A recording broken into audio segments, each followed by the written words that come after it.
Did you know that King Solomon, yes, the legendary king known for his wisdom, was also said to wield supernatural power? Power that allowed him to summon, command, and imprison demons, even the children of fallen angels. The Nephilim? Sounds like the stuff of myth, right? But that's exactly what an ancient and forbidden book claims. This episode is about one of the strangest, most controversial texts in history, the Testament of Solomon. Not just a dusty scroll filled with old stories, but a banned book, a spiritual mystery, a hidden war between heaven and hell, playing out through the life of a man said to be chosen by God. According to this text, Solomon wasn't just building a temple. He was building a fortress of divine power, one brick at a time, with the forced labor of demons. And how? Through a mysterious ring given to him by the archangel Michael, engraved with a celestial symbol, a ring that let him command beings older than humanity.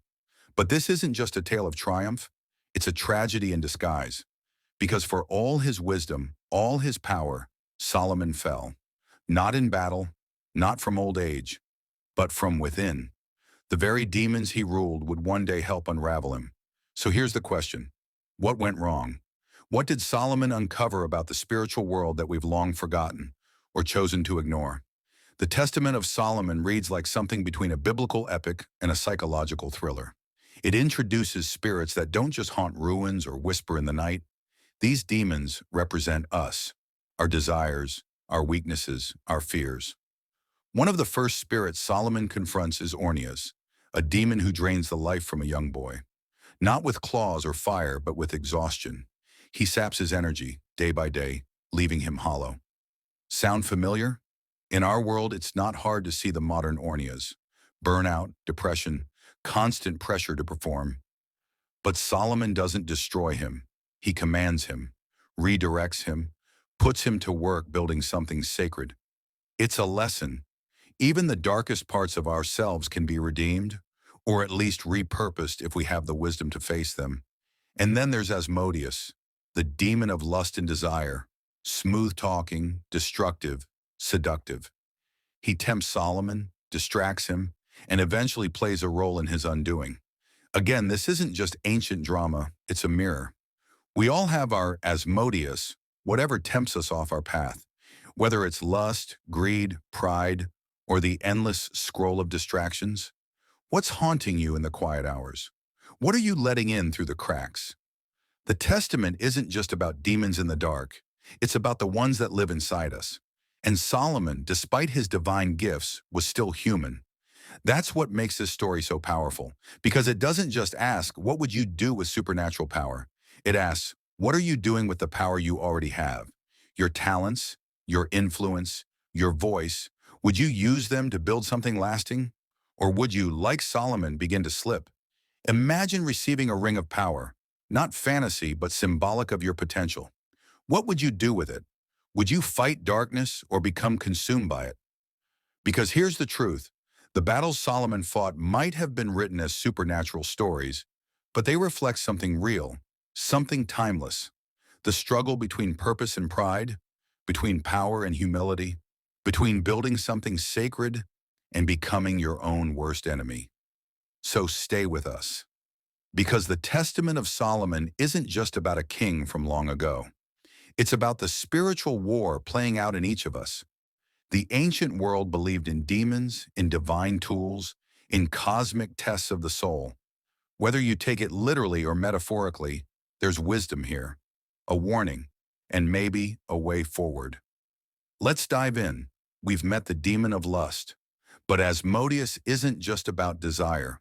He's about destruction. Quiet, creeping destruction that begins in the heart and ends in broken homes, shattered trust, and lost purpose. In the Testament of Solomon, Asmodeus boasts of how he tears apart marriages, sows jealousy, and feeds on secret betrayals. And if we're honest, his influence still walks among us today. From the curated perfection of social media to the slow erosion of trust in modern relationships, we see Asmodeus at work, not with horns and fire, but in the DMs, the dating apps, the whispered lies, the moments we choose temptation over truth. But Solomon doesn't defeat him alone. He calls upon the archangel Raphael, divine guidance, a higher power, and with that help, he subdues Asmodeus, proving that even our most dangerous desires can be overcome when we don't face them alone.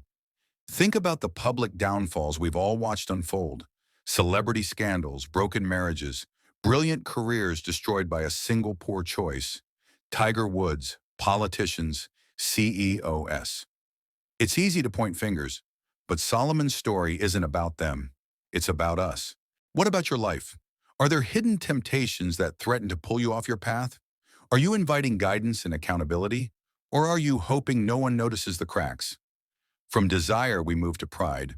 Solomon encounters Beelzebul, also known as Bel, the so-called prince of demons. He struts into Solomon's court with arrogance, bragging about how he turns kings into tyrants, twists envy into war, and makes the powerful forget the very God who raised them. Sound familiar? History is full of his handiwork, from Napoleon's catastrophic ego to tech billionaires and media moguls who rise like meteors, only to burn out in a blaze of arrogance. Pride convinces us we're untouchable until we fall. But Solomon, again, doesn't just defeat Bel. He exposes him. He names his influence, confronts it, and restrains it, not with brute force, but with wisdom. And here's the lesson. The most powerful force against pride is humility. So ask yourself, where is pride hiding in your life? What truths are you avoiding because they're uncomfortable? Could letting go of your ego actually unlock the peace you're searching for? And then we come to a turning point in Solomon's story, the arrival of the Queen of Sheba. She brings riddles, challenges, and admiration. Solomon answers every question with ease, displaying a wisdom that leaves her stunned. She praises not just Solomon, but the God who gave him his insight. This is his moment of glory, a pinnacle. But even pinnacles cast long shadows, because after this, Solomon begins to slip. He forges alliances, political marriages with foreign queens, women who worship strange gods, and slowly, subtly, his heart drifts. He begins to compromise, not all at once, but inch by inch. That's how it usually happens, isn't it? Not through one big mistake, but through 1,000 small ones. You can think of the Queen of Sheba as a metaphor for success, recognition, opportunity, those big moments when the spotlight hits you. But what happens after the applause? Take someone like Steve Jobs, brilliant, visionary, revolutionary. But behind the scenes, strained relationships, a battle between genius and grace. So what about you? What are your queens of Sheba? Those moments when the world watches, when your gifts are on full display?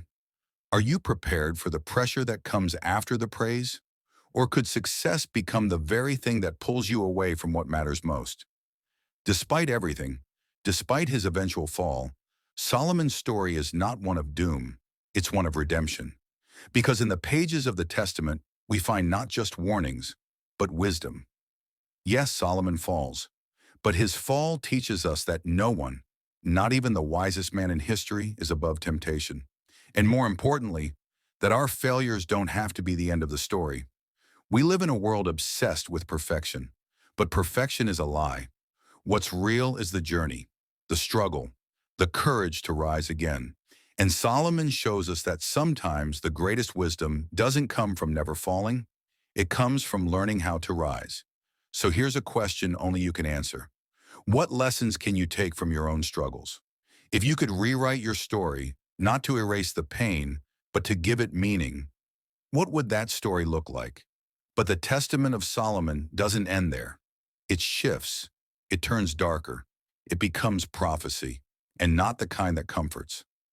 A demon named Enslave, appearing in 3 terrifying forms, foretells the destruction of Solomon's temple, the rise of foreign powers, and the coming of a Messiah who will frustrate all demonic plans. It's cryptic, it's chilling, but it ties Solomon's story into something much bigger, something eternal, a cosmic battle, a war between good and evil that still plays out today, not just on the world stage, but in our daily lives. The Testament leaves us with more questions than answers.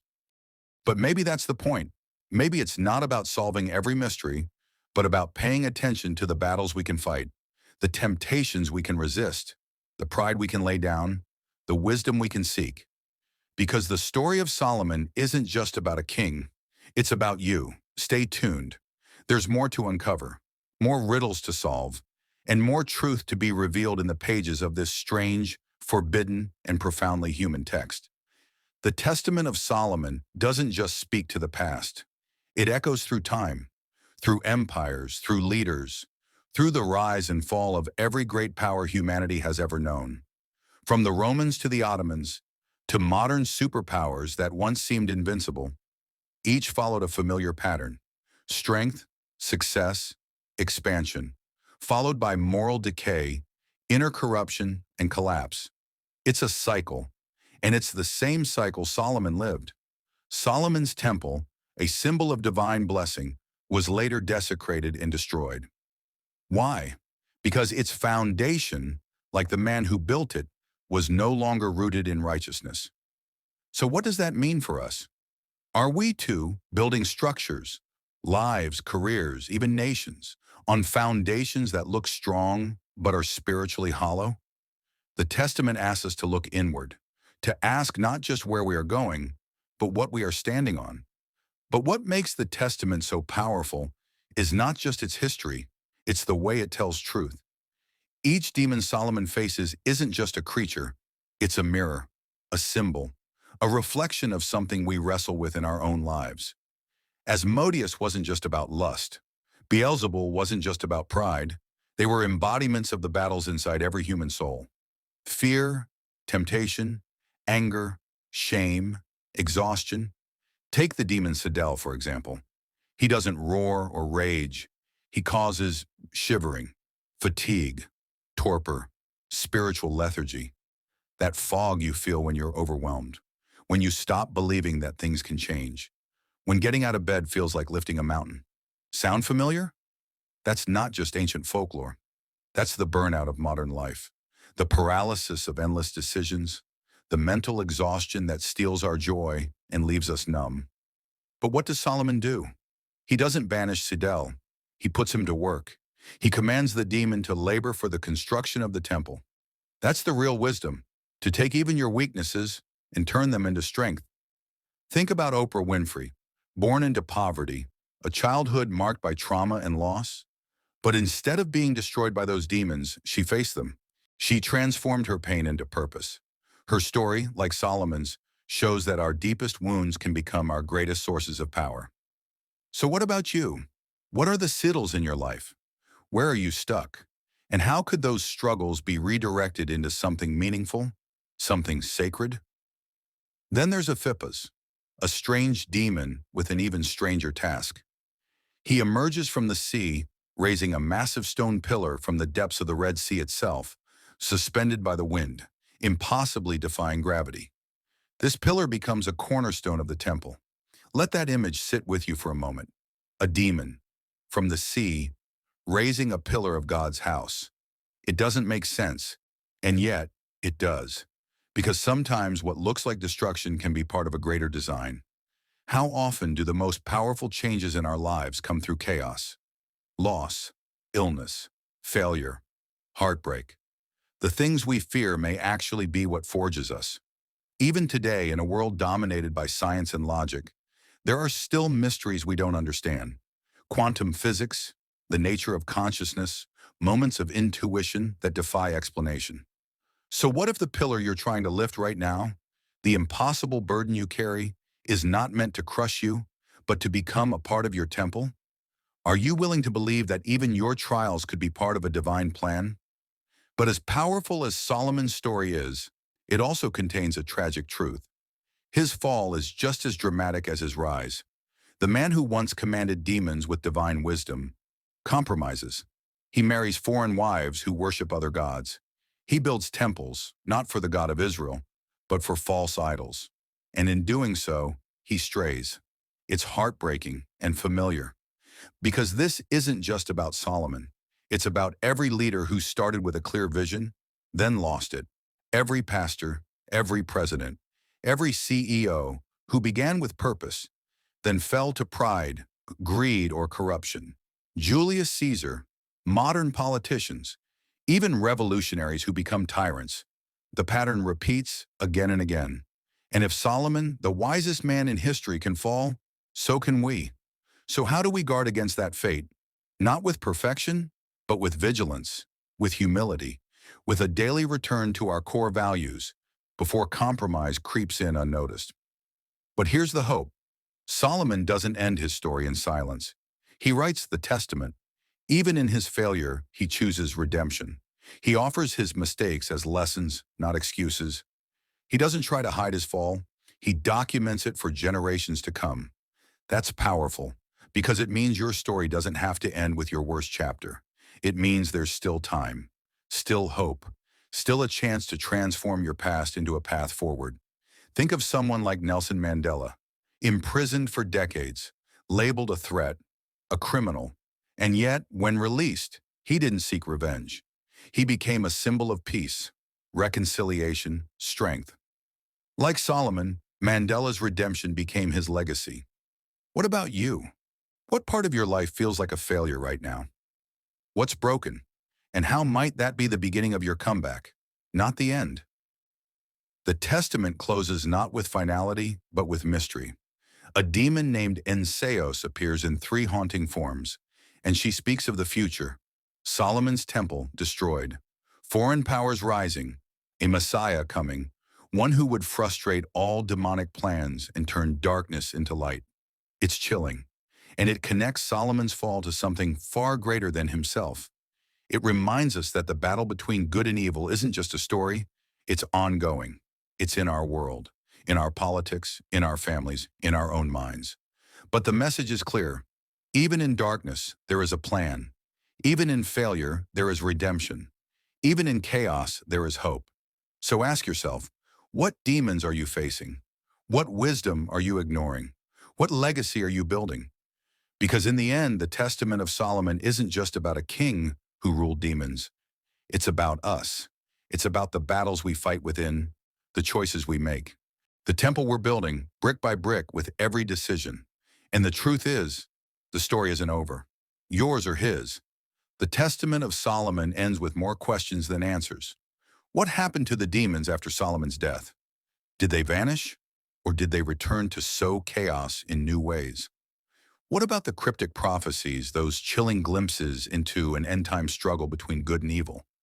These aren't just ancient curiosities. They're not just theological riddles tucked into dusty scrolls. They're questions we live with every day, because the demons Solomon faced, they never truly left.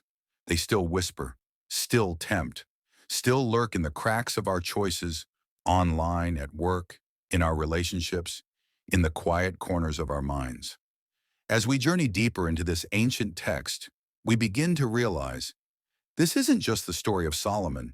It's our story, a mirror held up to humanity's face, reflecting our light, our darkness, and every battle in between.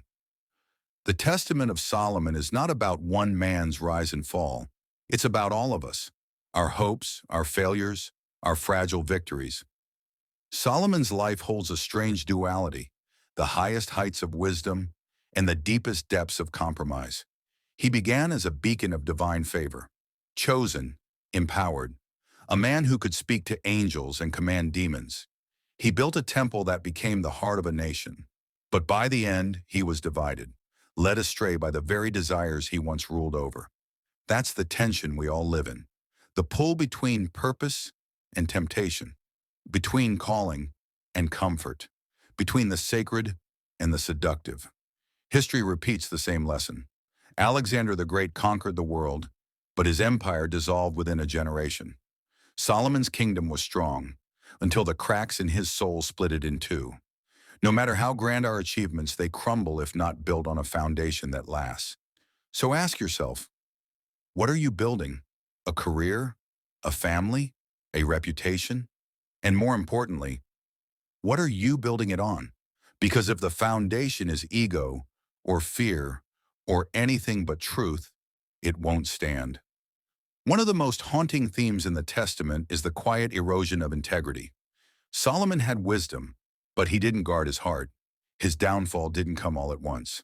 It crept in slowly, through the allure of foreign alliances, the pull of exotic gods, the soft, seductive voice of compromise. And isn't that how it happens to all of us?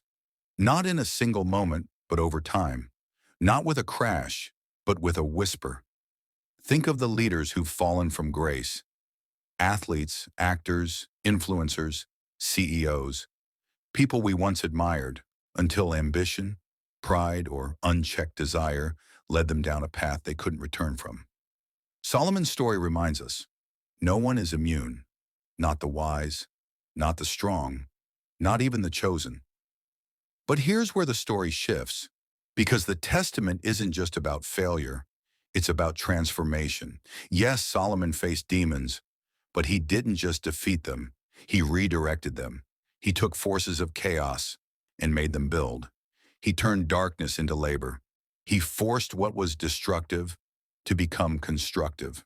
That's a profound metaphor. You and I, we have demons too. Addiction, doubt, rage, fear. But what if, like Solomon, we could command those forces into something meaningful?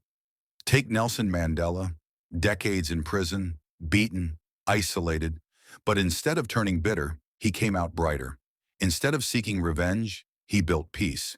He took pain and made it purpose, just like Solomon turned demons into temple stones. So ask yourself, what in your life feels like a demon right now? And what would it look like to command it, to repurpose it for something sacred? Solomon's strength wasn't in military might, it was in wisdom, that divine gift that helped him lead, build, and judge with clarity and grace. But even wisdom needs humility, and that's the second warning. Solomon had the tools to lead forever, but he let pride creep in. Even today, we see the same pattern. Gandhi, Martin Luther King Jr. They moved nations, not through weapons, but through moral vision. But their journeys were costly. Their strength came with sacrifice. Their victories didn't come from being perfect, but from being deeply grounded in truth. Solomon had that grounding until he didn't. So what about you? Are you walking with wisdom? And more importantly, are you walking with humility? Because wisdom without humility becomes arrogance, and arrogance is the beginning of every fall. Then there's the prophecy, the most mysterious symbol in the Testament, the cornerstone, a stone rejected by the builders, a stone that, when removed, would bring everything down. It's more than just architecture, it's spiritual. The cornerstone represents faith, conviction, purpose, truth. When it's missing, everything collapses. Kingdoms, lives, legacies. In the Christian tradition, this prophecy echoes forward to Christ, called the true cornerstone, rejected by many yet holding the key to salvation. But even outside that lens, the message is clear. If you remove the cornerstone of your life, the thing that grounds you, everything else will eventually fall. So again we ask, what is your cornerstone? What truth is holding your life together? And is it strong enough to last?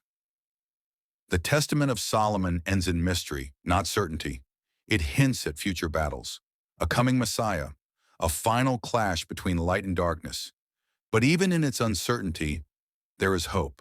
Because even though Solomon fell, he wrote, he confessed, he gave us a record of his mistakes, so we wouldn't have to repeat them. That is redemption, not perfection, not a spotless legacy, but a willingness to share the truth of your journey, warts and all, to help others walk wiser. So the final question is this: what will your testament be?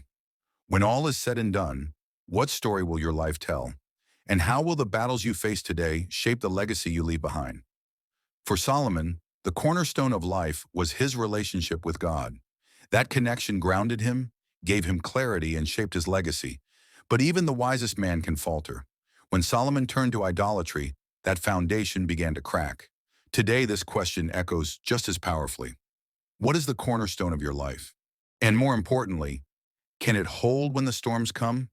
Solomon's ring, a divine gift from the archangel Michael, gave him power beyond comprehension. With it, he commanded spirits, demons, and unseen forces. But power has a way of revealing the heart. And while Solomon began with reverence, wisdom, and purpose, his later years tell a more sobering tale. A story of power misused, of wisdom ignored, of the slow, subtle fall that begins when we stop listening. This isn't just about ancient kings. Think of the tech giants shaping our world today. People like Elon Musk or Jeff Bezos. They've transformed industries, reshaped society, and pushed the boundaries of what's possible. But their influence also raises hard questions. What does it mean to wield that much power? And who holds them accountable? Solomon's story forces us to reflect. What will we do with the gifts we've been given? Will we use them to build or to dominate, to uplift or to satisfy our egos? Though written centuries ago, the Testament of Solomon feels surprisingly current. It peels back the curtain on the unseen world, revealing demons that aren't just mythical. They're metaphors for the battles within. Take deception, for instance, a demon who spreads lies and confusion. Solomon, in a twist of irony, binds this spirit and uses it to help build the temple. Even darkness can be redirected when guided by wisdom. Today, deception wears new faces: fake news, manipulated media, and the lies we tell ourselves. We are constantly challenged to separate truth from illusion. Solomon's response? He doesn't act in haste. He seeks wisdom first, clarity before action. And maybe that's our call too, to pause, to think, to ask for guidance before reacting. Then there's envy, a demon that feeds on resentment, whispering discontent until it poisons relationships and ruins lives. Think of the historic rivalry between Nikola Tesla and Thomas Edison. Brilliant minds torn apart by ego and jealousy. How much progress was lost in that battle? Solomon's solution wasn't to deny envy, but to face it head on. He bound it, controlled it.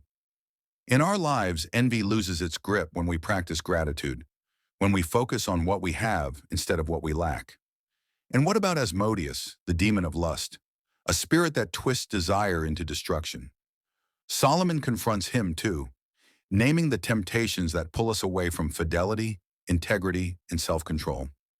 In a world flooded with instant gratification, where lust is just a click away, his warning couldn't be more relevant.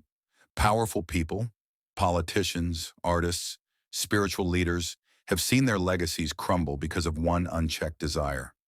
Solomon shows us a better way: discipline, humility, and the courage to say no. Beelzebub, the prince of demons, boasts of inciting pride, perhaps the most dangerous sin of all. Pride blinds us, makes us think we're untouchable. Consider Napoleon Bonaparte, a man who conquered nations, only to fall through overconfidence and pride. Solomon subdued Beelzebub, not through force, but through humility. He knew that true strength begins with knowing your limits and acknowledging your need for help. And then there's strife, a demon who feeds on conflict, division, and broken relationships. Strife doesn't need armies. It just needs an open door, a harsh word, a grudge, a refusal to listen. Think of families torn apart by politics, communities fractured by race, ideology, or misunderstanding. We're still fighting the same battles. But Solomon reminds us, reconciliation is possible. We can bind strife with empathy, with forgiveness, with the willingness to meet in the middle. The demons Solomon faces aren't just spirits of legend. They're reflections of our own struggles: pride, envy, lust, deception, division. They're all still here, whispering, tempting, testing. But just as Solomon was given the wisdom to overcome them, so are we. So here's the question. If you were handed Solomon's ring, if you had that power, that insight, what would you do with it? Would you rise above or fall like so many before? In the next episode, we'll journey deeper into the Testament of Solomon, into its most cryptic prophecies, and we'll ask, could these ancient warnings help us navigate the chaos of our modern world?